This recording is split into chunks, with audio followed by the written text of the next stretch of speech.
death is a second away. People die every 5 minutes from a fentanyl overdose in America. There's 200 a day. It's a plane crash every day that's happening, and we're not doing anything about it, right? And so that's why we're here. The old way is out. The game's changed, the drugs changed, intervention has changed, and treatment's got to change. Hey guys, today's episode will be a little bit different. Join me and my producer Erin as we interview Zach. I want to get you guys a look behind the scenes and know just what kind of a train wreck this man truly was, just how close of a call he was in terms of how many times he almost lost his life, and the miracle that brought him to be with us today. This episode of Die Sober discusses sensitive topics that may be triggering to some viewers. If you are experiencing an emergency and need help, please call 911 or contact the National Suicide Hotline at 988. For non-emergency assistance, please use us as a resource. Visit us at thefirmaddictionconsulting.com, or for more information, call us 615-210-6703. Zach, what's your first memory? My first memory, I really don't know. You know what I mean? There's no like crystal clear first memory. Take a stab at it. Probably riding bikes as like a kid, right? Like learning how to ride it, going from the training wheel champ to the 2-wheel pro. I vaguely remember that, but I was probably 6 years old when that happened. Okay, and where were you at age 6? I was in 6. I was in Lower Macungie, Pennsylvania, when I was 6 years old. That's where my folks lived. So where they live currently with me and my brother. Who taught you how to ride a bike? Oh, my dad. Dad taught me how to ride the bike. Dad taught me how to ride the bikes. Dad was the one who, my dad he's old school, man. He'll let you fall down, he'll let you get some bumps and bruises, and then, coach you on how to get back up. Mm-hmm. My dad wasn't the coddle, little kid type of dude. But my dad was the one to field all that stuff. And what was it like to not be coddled? Did that leave something missing for you? No, we going right to like therapy. Okay. No, I don't think it did. Personally, I don't think it did. I don't think it left anything missing for me. If anything, I think that was a huge part of shaping me into the dude I eventually got to become. And who's that? Someone who's got no quit. So you learned your work ethic from your dad? Undisputably. My dad is absolutely the one who taught me what work ethic was. And he didn't really have to teach me. He just kind of showed me. You know what I mean? Like my dad growing up, I remember, here's a memory I actually have. I very specifically remember looking out of my bedroom window. Like I had this little desk and I had like one of those like real old, like OG, like big bulky square computer monitors on the desk. And there's a window here. And I remember it being like a Saturday or Sunday. It was a weekend. And I'm doing little kid stuff, just kind of playing. I remember very distinctly like looking out my window and seeing my dad cut the grass and legitimately wondering like, where does this dude get the energy? And at that time I'm a little kid, like the Energizer Bunny. And I'm looking at this guy, like this dude just doesn't stop. This dude, he just keeps going and going and going and going and going. And I looked at him like a superhero. I really did. When did your dad stop being a superhero to you? That's a really good question. When did my dad stop being a superhero? In some ways, I don't think he ever stopped. But I think eventually, like I learned he's just a man. He's fallible, just like me. He's got limits. He's got breaking points. He's got everything else. He's a human. What type of work did your dad do when you were growing up? He did a couple things. He worked for Merrill Lynch and then eventually started his own financial consulting firm. But he was also captain in the Navy intelligence. I don't know nothing about the military or anything like that. I just know there's different like levels to being a captain. And he was the highest you could go before you become an admiral or an admiral. An admiral is like top dog. So he was up there. He was in the Navy for a long time. So you learned work ethic. You learned work ethic from your father. You held him in really high regards. And I can see that in your work today.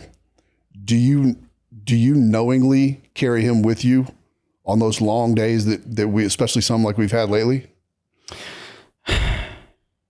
Probably at times, I think I carry that with me. You know, if I'm being honest, and I just, you know, call it what it is, I think there's a big part that it's like, this is the work ethic I was taught. This is what I was shown is the expectation of me. And at the same time too, like there is another like side to that coin, you know, and the truth is there's this huge fear that like, I'm never going to measure up to. Right. So it's kind of like this, you know, being chased by like this big grizzly bear while also being hyper competitive and hyper ambitious. And those two kind of work synergistically, but yeah, I think the work ethic, the values and the disciplines were all instilled super early. Do you think that the fear of not stacking up drives you as much as the value of hard work? I do personally. Yeah. Yeah. For me, I don't think one outweighs the other. So we know what your dad taught you, Zach. Was there anything that your dad failed to teach you? If there's something that they didn't teach me, I think it's, and this sounds so stupid, but I think if there's one thing my dad didn't teach me, it's the fact that like I'm absolutely not invincible. You know what I mean? Like my behaviors and sometimes my attitude and everything else will kind of like paint this picture and like present as like I believe I'm invincible, and it's just not reality. Do you think that belief that you may or may not be invincible has informed your career choices? Yeah, to an extent. I think it has informed my career choices because at the same time which also sounds probably kind of silly, but like there is a piece where I'm just like, we can go to like these super sordid places and like these really chaotic, hectic situations. And I don't have any like specific fear like that's of causing a physical concern for me. You know what I mean? Like I have no issues like going into the sketchy parts of Nashville or the sketchy parts of like Detroit or Hartford, even though I didn't know Hartford had sketchy parts until we went there. Right. You know, going into the different places in Austin, Texas, all over. Like I don't have any concern about that as a result. So you would say you're comfortable in chaos? Yeah, very. I've made my entire adult life, every career I've ever had has been founded around really chaotic, dangerous, hectic situations. Like that's, for me, that is my comfort zone. Like I know how to navigate that. Honestly, it's when stuff is just kind of like crystal clear, you know, like mirror glass, like water.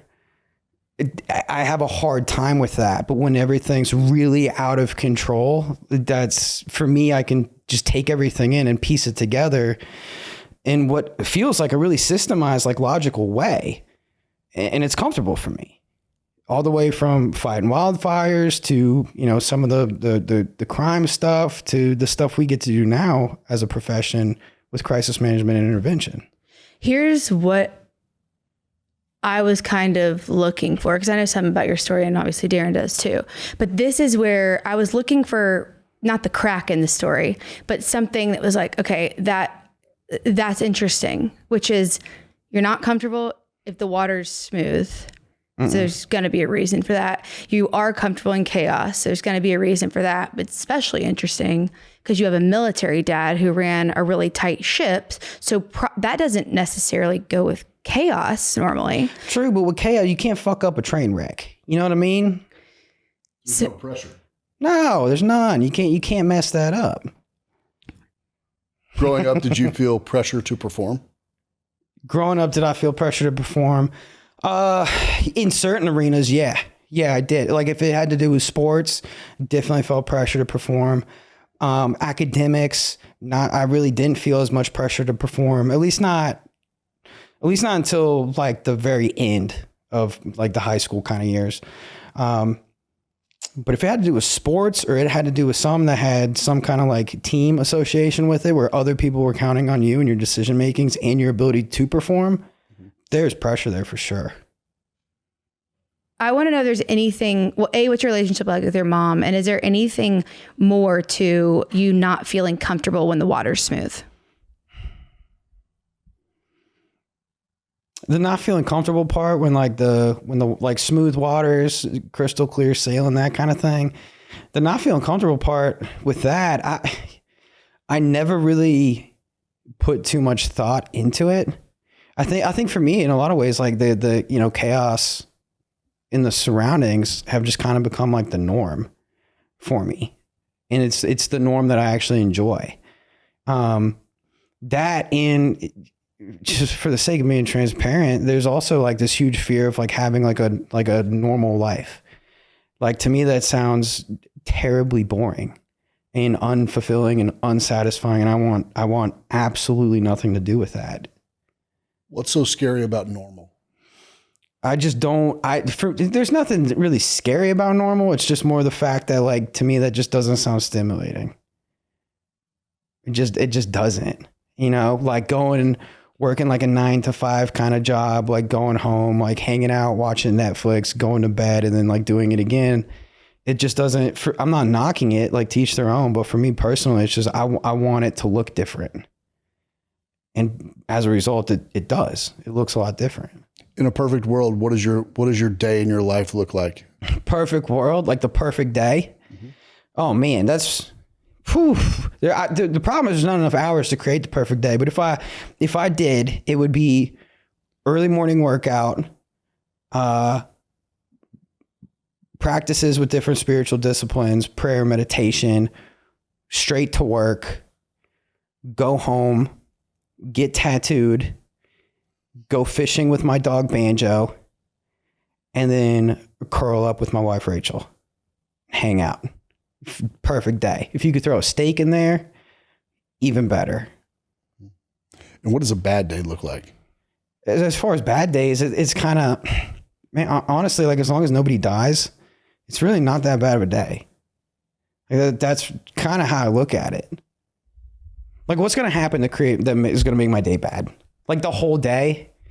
I mean, maybe like 10 minutes, but like, I can't get on board with the idea of like, this whole day sucks and it's a bad day. You know what I mean? Like, if I totaled my truck, like, I mean, it'd be shitty 10 minutes, but like, insurance will take care of it.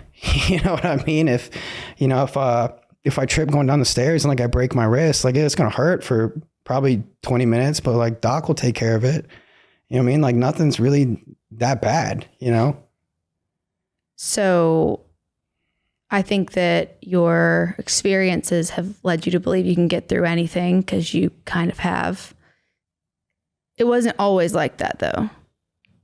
For you, was it? No, absolutely not. So can you take us from growing up in your house, learning to ride bikes, taking instruction from your dad, being inspired by his work ethic, being in the house, to when you went seeking for more? Can you take us on the journey from bike riding to addiction? Yeah, I'm just trying to think how it like winds up. You know what I mean? Like, how it even went from A to B. Do you know how it went? I think for me, I mean, I think it was just, yeah, I think I do. Are you okay talking about this? Yeah. Okay. Yeah. I'm just trying to like put the pieces of the puzzle together in my head. You know what I mean? Yeah. I think if you can lead with, it doesn't have to be all chronological or perfect, but I think the main thing is your why. Mm-hmm. When did it not become enough? And when did you seek out something else to help make it more exciting, less painful, whatever? Yeah. Yeah. I think, I don't know. It's one of those things too, where, I've kind of just operated under the assumption that I went insane somewhere like immediately after birth, and then was always kind of looking for that thing to bring me back down to baseline. And that, I mean, first came in the form of alcohol. You know what I mean? Like, mom, dad, they're not alcoholic. There's not an alcoholic bone in their body or anything. But at the same time, growing up in the house, like, drinking was, I don't want to say prevalent, like they were, getting smashed or anything like that. I think I've seen my mom drunk once, and my dad, I've probably seen him drunk twice. You know what I mean? Like, but alcohol was always a part of like family things, family events, holidays, whatever. And especially on my dad's side, being a very Irish side of the family, like that's what we would do on, Christmas Eve, New Year's, all the holidays. Is if you were in the double digit years old, like you were going to get poured like the glass of wine or something like that to have. And they weren't going to get you drunk and tore up, but at the same time, like you were going to drink with them. And for me, it was that first time, like I could romantically remember the first like little drink of alcohol that I had. And I was probably like 10 years old or so at one of those. Matter of fact, I remember New Year's Eve when the ball dropped for the new millennium in 2000. So I was 10 or 11. And I remember throwing back like that little bit of wine and like the warm feeling going down and just having like that. I felt like the internal spring that I always felt just kind of just released at once, where I could just be like, okay, like I feel this is what I'm missing. And from that point on, that's pretty much all I wanted to do. I was like, if I could feel like this all day, every day for the rest of my life, this is going to be awesome.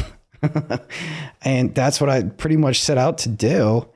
And I think with me, just having an older brother who, when I'm 12, like he's getting ready to go to college and all this stuff. So like I had access to everything through my brother, and which just, I don't think would have changed the outcome. It just, for me, I got the access at a younger age. So really by like 12, I was drinking very, very regularly.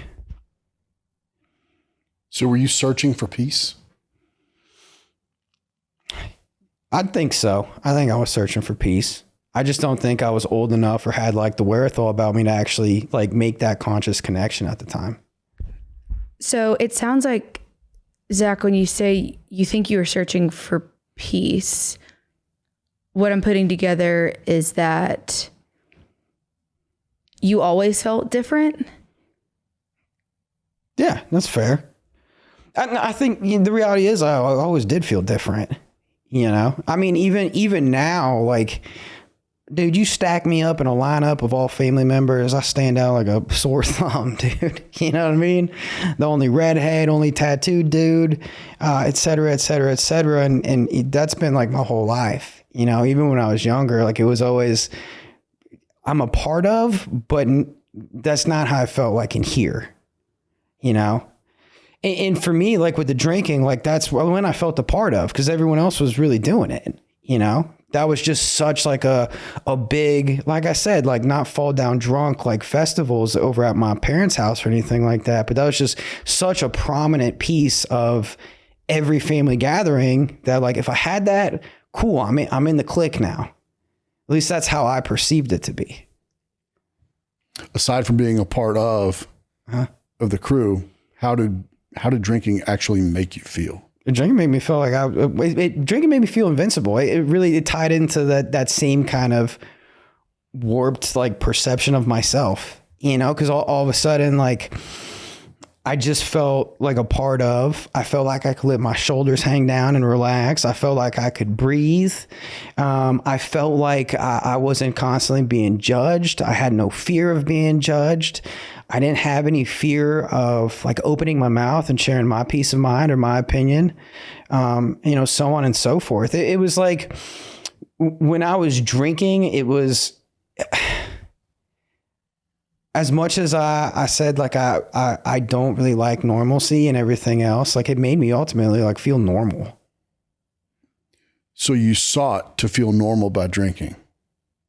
Yeah, I did. Begs the question,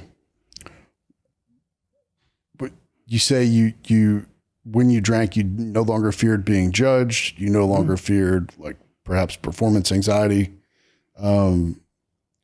Where would a young man of 10, 11, and 12 come to feel that he was being judged?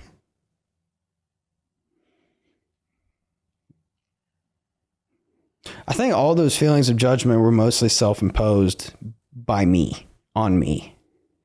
you know, like, because there's nobody really like barking down my neck, like too much about, hey, you have to do X, Y, and Z, or you're a terrible human or something like that. I think a lot of it was just the fact that I felt like I had to be perfect in so many different arenas all at the same time, that the drinking allowed me to not feel like that. Right. The drinking allowed me to feel like, you know what, like it was cool to just be myself, and that was good enough. Do you come by being a perfectionist honestly? What do you mean by honestly? Yeah. Did you get it from your dad?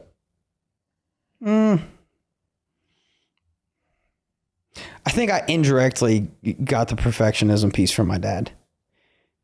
Right. And once again, I think it was mostly self-imposed by me and the way I viewed him, a lot more than it was him in like pressing views on me, if that makes sense.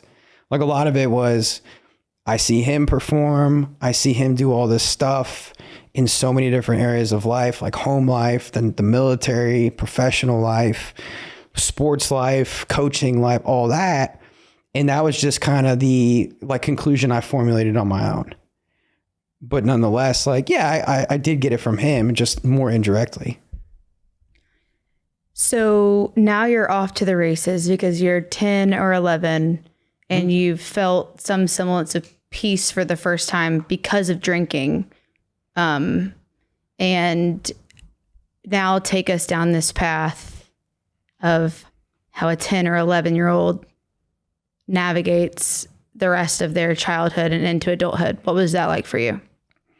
Well, navigating it, I just copied what my older brother did. You know, that's how I had access to everything so much, at like such an earlier age, just because when I'm 12, he's 17. So like he's doing all the normal experimenting, going into college, right? Like on the back end of high school, like smoking weed and, you know, drinking beer at house parties and stuff like that. But by extension, like I could do the same. So I pretty much just like, I really mimicked what he did. And then by the time he actually did go off to college and leave the house and everything else, I already had it all figured out on exactly how to navigate it. Like I knew where to go get the vodka or the gin. I knew if I got the purple Gatorade and dumped half of it out and then filled it back up with vodka, it all of a sudden became a light blue Gatorade. And you can drink that in school. And a lot of people didn't really think twice about it.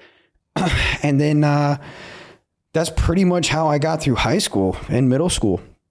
I was just drinking during class, even playing sports. I remember we used to always sneak out the back of like the locker room and take shots and smoke blunts and smoke cigarettes before we'd go practice. That was like our tool to just get by it all, you know. And to be honest, I mean, I have nothing to compare it to, but at the same time, like I think I probably wouldn't have gotten through high school if it wasn't for that in some ways. Okay, and you have a 12-year-old, so can 13, you... yeah. 13. Yeah. So can you imagine, well, you have a keen eye, I'm sure, being a parent of what to look out for, but you're really young. I mean, 12, you're in the 6th grade. Yeah. So who has their eye on you? Who has their eye on me or who's supposed to have their eye on me? Because I think who was supposed to, I mean, the normal answer is like parents, but at the same time, my parents were busy. They were working. My mom works, my dad works. And at the same time, being the second child, I had a lot more freedom than my brother did. A lot more, you know? So even then they were watching, but they weren't watching that closely. You know, and at the same time too, like I learned all my ways around the like parents' eyes just from watching my brother try to do the same thing and mess it up for himself. So I knew like, all right, I saw my brother do this and he got caught. So I want a different outcome, but the same thing, I'm going to do it this way and then not get caught. So I had, you know, my own little test dummy of an older brother first. So I could just get around all that stuff. And, you know, as time went by too, I think my parents just, you know, cared less and less about trying to police everything and protect me and stuff like that. The same way they did with like a firstborn. So it sounds like you didn't really have eyes on you like you should have. probably. Debatably. Okay. And then that just allowed you to kind of really early go down whatever rabbit hole you wanted to. Mm-hmm. And when did that really start to affect you? When did you start seeing the effects of what you were doing? So I started seeing the effects of what I was doing, and man, I was probably 14 years old. So it was in the summertime too. It was going from 8th grade into freshman year of high school. And I ended up getting arrested for burglary. I think that was the first time I noticed. I was like, all right, like that's probably not normal. And even then though, like when I got popped for that with a couple buddies, I remember everyone was like, my other friends were crying in the back of this police car, scared to death. And I remember just kind of being like whatever, what's going to happen? And then nothing happened. But what was a 13, 14-year-old kid doing robbing people? Well, I didn't rob anybody. Yeah, where else I would have got robbery charge. I got burglary charge. There's a difference. Which is it's like a step up from a breaking and entering, right? So you were just allowing yourself access to other people's property? Yeah, pretty much. Why? To drink. Yeah. So there's this old building. And at the same time, like it was innocent. It's not like we were like maliciously trying to get burglary charges over here or anything like that. But there's this storage building, and it in my defense, it does look run down and abandoned. It turns out it's not. But they had all this like city equipment in there, like different like tractors and bulldozers and all kinds of stuff. Where if you're a 14-year-old boy, it was pretty cool.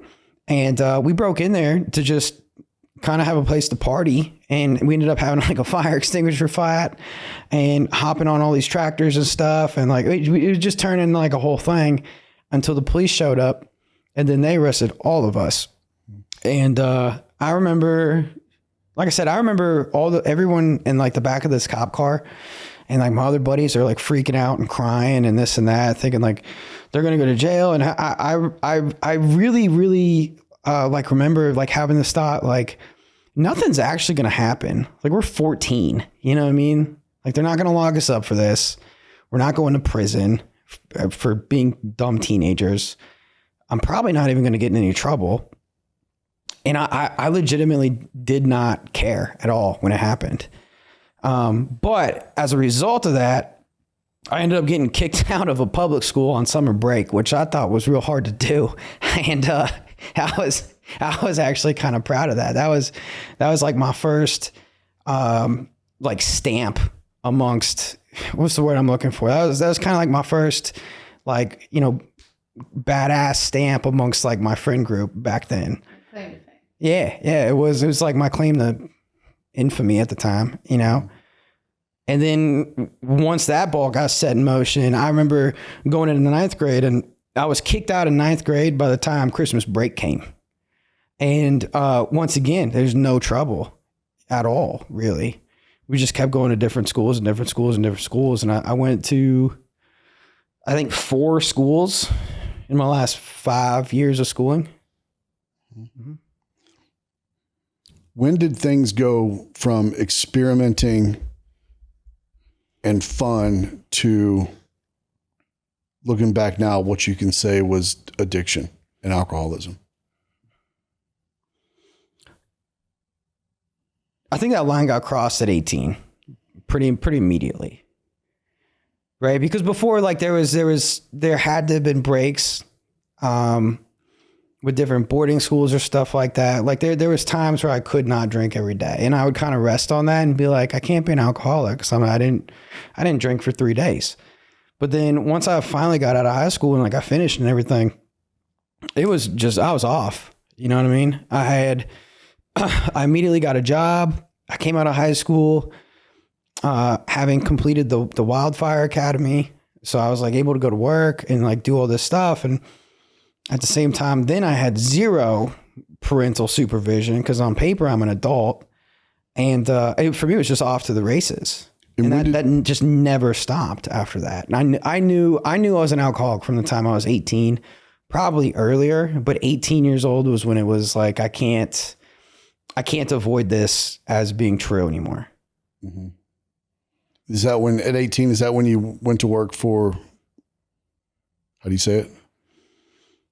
So when I was 18, when I was 18, I went to work for a place called, it was called MIFMU, but it stood for Montrose Interagency Fire Management Unit, where they had Bureau of Land Management guys, and then they also had U.S. Forest Service guys as wildland firefighters. So I went out to Colorado, about an hour south of Grand Junction, and that's where I started fighting wildfires. And how long did you do that? There I did a season, and then I ended up getting I got 2 DUIs then too, like back to back. Like I got a DUI, went to jail, bonded out, probably like a week, 2 weeks tops, got another DUI, went back to jail, bonded out. And, after that fire season, that's when I had to go take care of all that stuff. So I had to go sit in jail for, I think that was an easy one. I think the sentence was like 90 days, if I remember right, because I went to treatment. Because I remember seeing in the movies, like if you went to treatment, a lot of times I'd be like a get out of jail free card. And I had one of those Blue Cross Blue Shield policies that was good for it. So I was like, well, let me try this as a way to dodge jail. And it actually led me to my first treatment center. Did anything from that first treatment center stick with you so that's the beginning of your journey? Did anything from that first treatment center stay with you as you began to navigate recovery and addiction and the cycle? Yeah, some things stayed with me. Like, remember? For instance, a lot of facts about the things that I have been seeing in my own behaviors during that time stuck with me. Because there was, in my first treatment center, I had never really actually engaged in any therapy. Like I had been, I'd say I was exposed to it, but I mean, I would go, I'd sit down, I'd check the box that I was there, and then I'd bounce. And in this first treatment center, on the therapy side of things, I really tried. Like I really gave honest effort. And they helped me connect actually a lot of dots that I never was able to connect before, as far as like my actual drinking and drug use went. And that stuck with me because once again, it re-solidified truths about myself that I just didn't want to look at previously. And what were those truths? That this was not something that was going to self-correct like its course for me. This wasn't something I was going to like just grow out of. This wasn't something that was necessarily like causational, that this was going to be something that was going to be with me for the rest of my life, whether I liked it or not. And that the only way to get past it and to get free of it was to actually do some real work around it. And that abstinence was going to have to be a part of that for me. And that's the part that I just couldn't get past mentally. It was like the abstinence piece. So from treatment 1 to the day you got sober. Yeah. How many years are between there? Treatment 1 to the day I got sober, there's 10 years. 10 years between there. Maybe 9, actually. So I was 19 in my first treatment center. And then I got sober at 28. 28 years old. So between 19 and 28, you drank more than not, right? You used more than not. Were you ever happy using? Truly happy? I wasn't ever truly happy when I was using. I'd get glimmers of what happiness might look like, but they were always fleeting and really short-lived. You know, for me to get like a glimmer of that too, it would have to be like the perfect party day when the party was like still actually a party. And for me, it hadn't been a party in a long time. You know, like on the tail end of my drinking and on the tail end of my drug use, like it wasn't sexy. You know, it didn't look like, you know, awesome nightclubs and everyone saying hello to me and being happy I was there. You know, it looked like waking up and day drinking so I wasn't going to like get sick. It was, you know, pouring whiskey and coffee at 10 a.m. so that way I can have a steady enough hand to drink more without spilling it everywhere. It looked like isolation and loneliness. Like it wasn't sexy and the party had been over for quite a while by that point. And at what point did you get what we call the gift of desperation? I can tell you exactly when I got the gift of desperation. I got the gift of desperation on October 6th, 2017. What happened? That was the last time I overdosed, flatlined. I have 10 tally marks on my trap that are all overdoses, and the last one is red because that one killed me. That was the one where I went out and I was drinking at this bar. Anyways, I was drinking at a bar in Dixon, Tennessee, and I wanted to get a bag of something, and the only thing I could really get was dope. So I was like, yeah, I'll do some heroin. Why not? And when I got this bag, there's no dope in the dope. It was just straight fentanyl. And I remember I went to the house I was staying at, and I remember, doing a couple like key bumps of it, because after I did the first one, just to like see like how strong is this heroin, I knew it wasn't heroin. I knew exactly what it was. And I remember having like this conscious thought too of like, don't do any more of this. Like, it's a bad idea. And even though my brain was like, hey man, like, don't do it, like, not going to end well. It was almost like my hand was just robotic, and like I had no choice but to like put out a line. And I was like, well, the whole time I'm just, something internally was just screaming like, dude, don't. And I couldn't not do it. And I ended up flatlining. And I had been, by the time the paramedics got there, I'd been dead for 5 minutes. Like, I'm not supposed to be here today. Like, facts. Can you make any sense of that? The fact that you're still here? Yeah, I can make sense of it. I can make sense of the fact that I'm still here, because I'm just a firm believer that like for whatever reason I'm still here for, I'm not done yet. Whatever I'm being used for, I'm not done yet.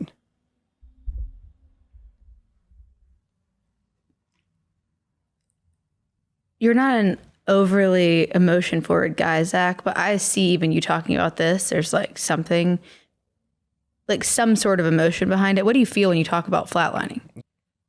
Like, what comes up when I think about flatlining? Yeah.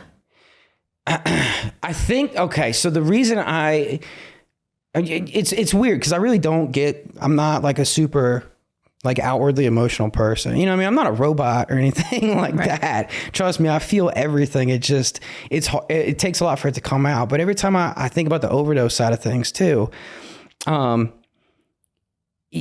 just from like the medical sense, like most of the emotion comes from like the gratitude attached to it. Cause from the medical side of things, like I'm not supposed to be like 5 minutes is you're not coming back. And if you are, like, you're just a vegetable, dude. Like but I'm 100% like healthy. No brain damage, which was supposed to be guaranteed. And I think about the fact that every day I'm here is like extra. You know what I mean? Like, how can I not be like excited about that? It's all extra. Like every single second of every day that I still have is a gift. Dude, I'm supposed to be dead. Right? I remember the woman I was dating at the time had called my dad in the middle of the night too, right?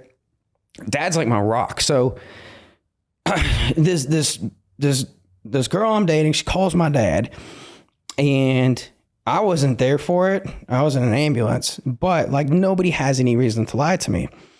And I remember, what I was told is that my dad was like, he was talking to the girl on the phone, and he was like, you know what? Like, I've accepted that this was going to happen a long time ago, right? Like they had my plot already. Like, it was already I don't think my mom knew this, but my dad already, like he had it because he was just waiting for the call. His whole thing was, I've accepted it. I've understood this was going to come. I never figured out how to tell his mom. And I was like, oh, dude, that hurts, right? Like to hear your dad kind of just be like, you know what, man, like I've accepted that you've been dead for a long time. This is inevitable. What I can't accept is that I got to tell your mom, and she can't accept that. right? So I get emotional thinking about that too, just like how much, like how much pain I've actually put people through, right? Both in my family and just in general before I got sober. But the bulk of the emotionalism behind like talking about October 6th is just the fact that it's like, I can't run away from the fact that there's still a reason that guys like me and Darren are here. This is the only thing that can make sense to me is like, we're here for some reason. And I feel real confident that like, we're working in that reason right now, right? To like help other people. That's it. And I'm just not done yet. I think that too is like by extension, like why I'm so not afraid of, like the physical danger side of things. Cause I'm like, as long as I'm being used for some kind of greater purpose, as long as I haven't fulfilled this thing yet, whatever this thing turns out to be, I'm going to be safe. Like I'm going to be protected and the thing's going to get done. And until it's done, we're not going anywhere. So as it sits right now, October the 6th isn't the last day of your life. It's the best day of your life. Mm-hmm. Run me through how that works. So you're dead, supposed to be brain damaged. You're brought back. And then you're in treatment.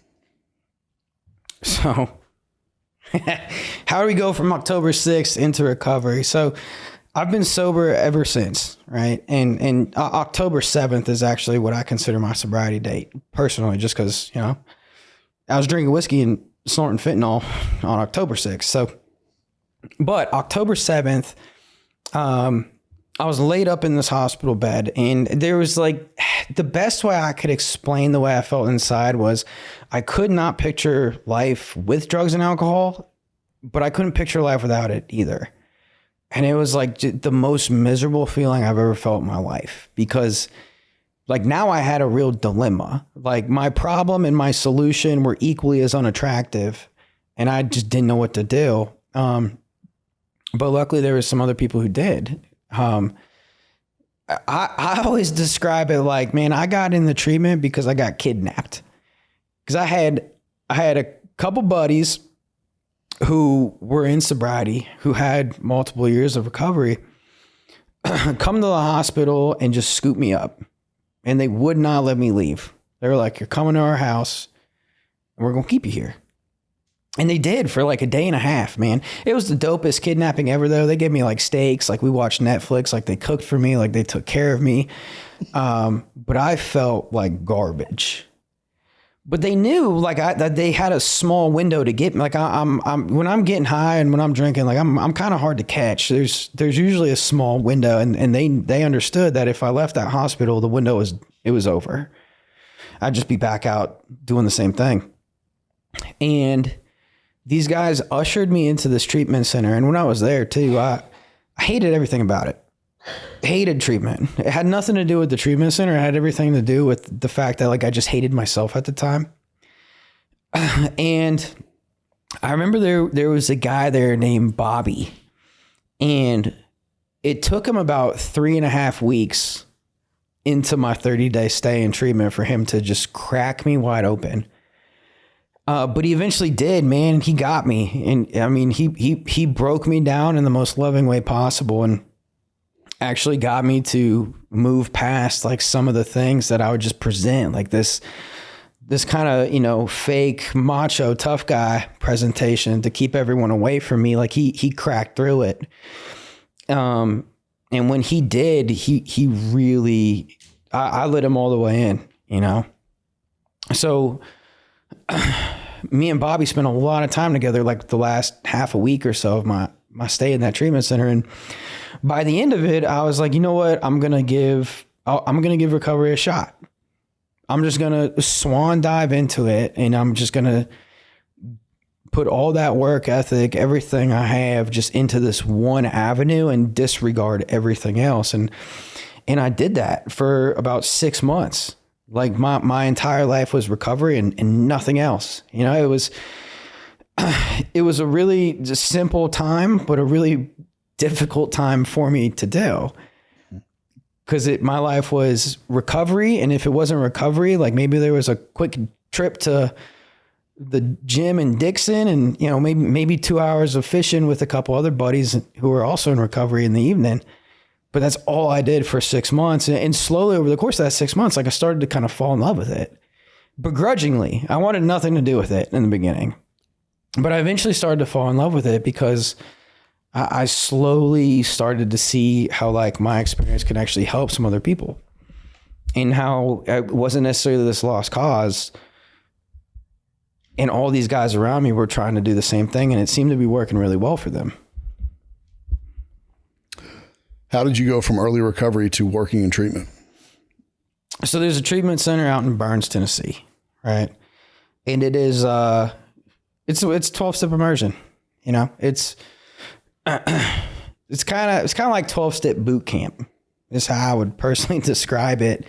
But I had been through there before, and at this particular treatment center, you can, if you were an alumni there, you can go back and you can volunteer and like do groups in the morning with the guys who are in treatment there and eat lunch with them and pretty much spend your whole day there if you wanted to. And I went every single day for 6 months.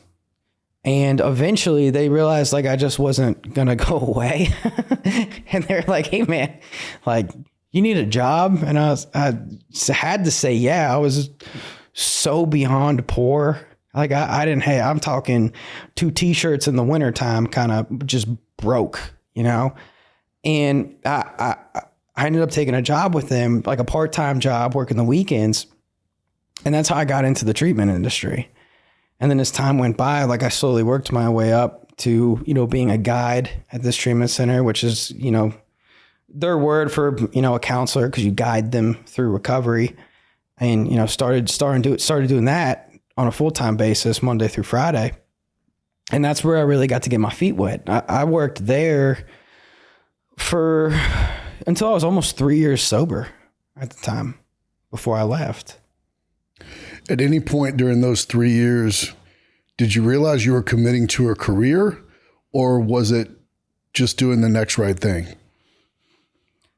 For me, I think it was both, because when I was working there, I felt like I was doing the next right thing the best I could. But at the same time, like I was very aware that I was probably unemployable everywhere else. You know what I mean? Like I had so many gaps in resumes. I hadn't had a legitimate real job in a long time by that point. And at the same time, I was so in love with it. I knew I didn't want to work there forever and be doing the role I was filling there forever. But I knew I wanted to work with guys in recovery. I did know that. And I knew I wanted to make a career out of that. At the time, I didn't know how. So from your days working in Burns, what doors have opened that have gotten you to your current spot in your career? So I left that job in Burns, Tennessee. I think it was July 2020.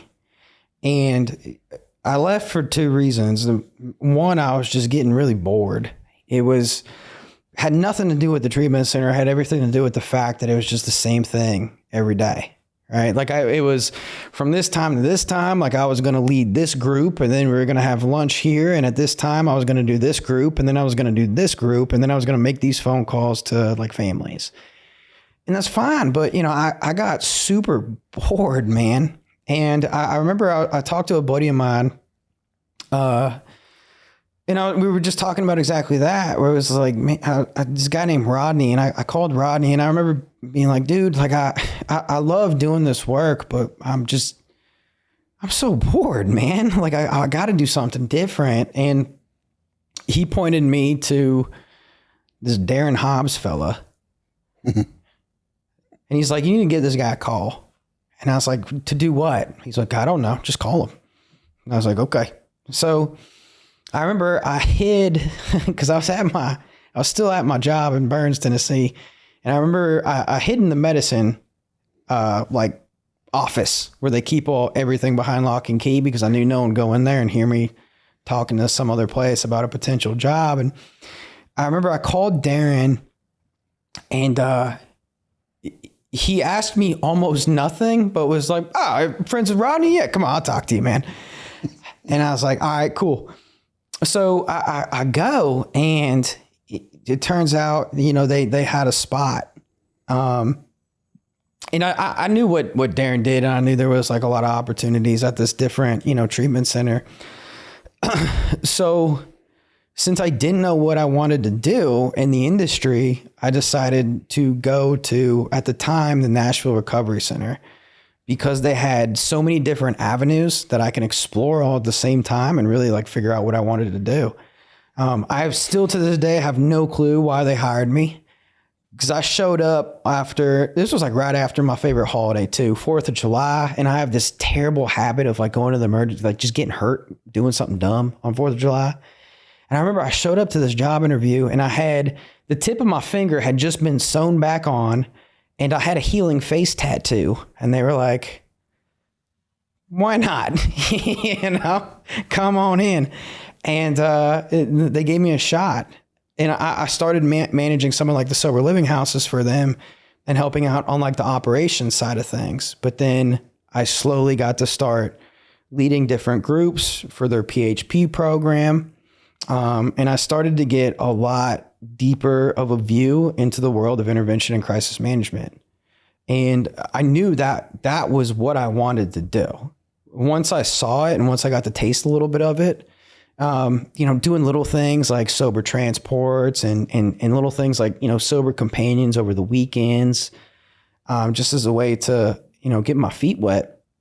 I was like, dude, this is the jam. This is where I want to be. And so I'm doing all these different avenues at Nashville Recovery Center. And then Darren it's weird saying Darren when I'm looking at you, but you gave me the opportunity to come on eventually full time. And you were the one that mentored me and taught me how to do intervention. Like, and I don't know what the hell you saw, nor at this point do I care to ask too much, because I feel like sometimes it might come back and bite me if I do. I don't want to make them second guess, like, why the hell did I do that? That was dumb, But he did. He took a shot on me, I mean, the dude, there must have been something there where he saw like, all right, like this guy is built for intervention. What was it? It was if you remember the very first thing I asked you to go do was I had a loose outline of a guy we knew within a few blocks radius of where he was in a Miami motel. Yeah. And I had a picture. We had no phone, no nothing. Uh-huh. And I said, "Zach, I need you to go find this guy."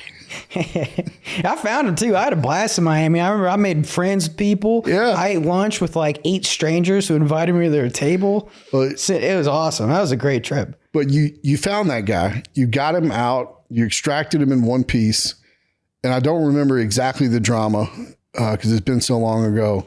But I do remember that there were quite a few taxi cabs, a missed flight in Miami, and then getting through.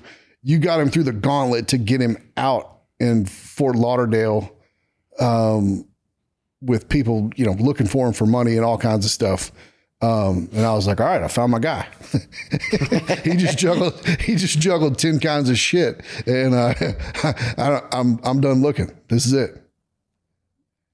And there's two, like,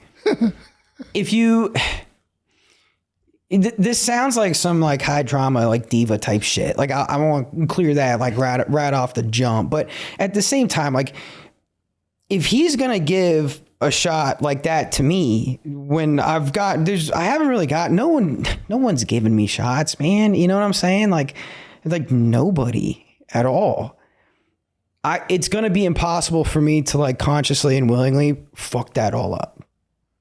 You know what I mean? Like I'm not going to be like, here's 150 fucking % every time. It's just, I can't do that, So, and then at the same time too, like I loved it so much And then he mentored me so much with it, you know, like setting me up for success, like teach me how to do it, be efficient, be effective, like get the right certifications, like do the right things. It show me how to streamline stuff. It was like the perfect combination of things with like this, like I'm unwilling to mess this up, coupled with somebody who's like very good and tenured at what they do, also teaching me how to do it. Darren, where'd you learn to give people shots like that? Someone give you one? Yeah, actually, my good friend Jamie Vance opened so many doors for me and was such a sounding board and just kind of like almost like best buddy / guidance counselor early on in my career. Like he told me one day early morning in my gym, so you should be an interventionist. And I said, okay, I'm an interventionist. He was like, no, it's not like that. You gotta learn some things. You gotta intern. You gotta get your feet wet and work for free for a while. And he actually helped me make the connections where I did get to intern and I did get to go train and I did get to sit second seat for some really accomplished and talented interventionists. So it's always been cool to be the guy that gets to open the door, you know, because the doors are open for me. So Zach, you get this opportunity. You don't know how or really why, and you don't necessarily think you deserve it, and you think Darren might be crazy for giving it to you, but you just know that you don't want to fuck it up. That's all you got. So I had to learn how to use my phone calendars. This is the first time I had so much stuff during the day. I actually needed a calendar and a schedule to do it. And did you ever foresee yourself relapsing after you flatlined? Or did you know you weren't going to relapse, but did you know you weren't going to relapse then? No, I had no clue whether or not I was going to relapse. What about after this opportunity? I don't think it puts anybody in any less jeopardy of that. I really don't, because if you think about it, I would actually argue that if you, some of the highest relapse rates for people in recovery come with people who work in recovery as well. I don't think this line of work does anything like, you know, to shield you from relapsing.